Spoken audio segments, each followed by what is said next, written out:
Magandang araw po muli mga kababayan. Ito na naman po ang Kain ng Pinoy na maghahandog sa inyo ng isang masarap na recipe, giniling with pechay.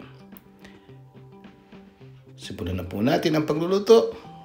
Mag-iinta po tayo ng kawali at maglagay na po tayo ng ating mantika. Olive oil po ang aming ginagamit. Kapag mainit na po ang mantika, ilagay na po natin ang bawang at sibuyas. Tayo po ay maggigisa.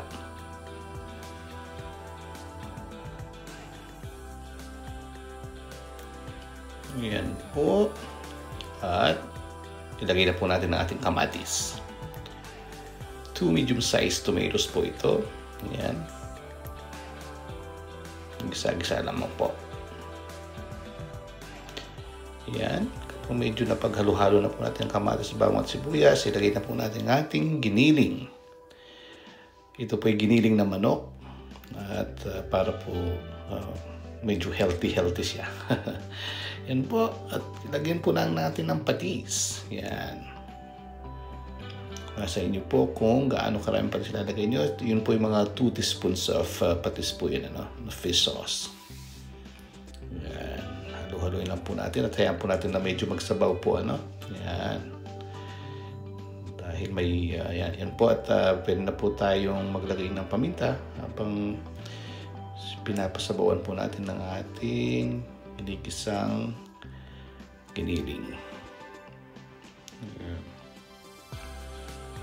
Pero po tayo magdagdag din ng isang basong tubig o dalawa. Pwede po, nasa inyo po yan. Kung gusto nyo medyo may konting sabaw. Yan, halo-haloin lang po natin at lutuin po natin itong ating manok. Giniling. Kapag luto na po yan, usually po it took us 20 minutes po. Yan, tapos ilagay na po natin ang ating hiniwang pechay. Ganyan na po kadali yan. Yan. At halu-haluin lang po natin. Yan, ang pechay po, madali lang po maluto to. Yan, after 5 minutes po, ganito na kinalabasan niya. Yan, halu-haluin lang po natin, Yan. Yan, tapos na po tayo. At pwede na po natin itong i-serve. Yummy! Maraming salamat po muli sa pagtangkit sa Kain ng Pinoy palagi. Talaga po kayo po ang nagsisilbing aming inspirasyon, aming mga kababayan.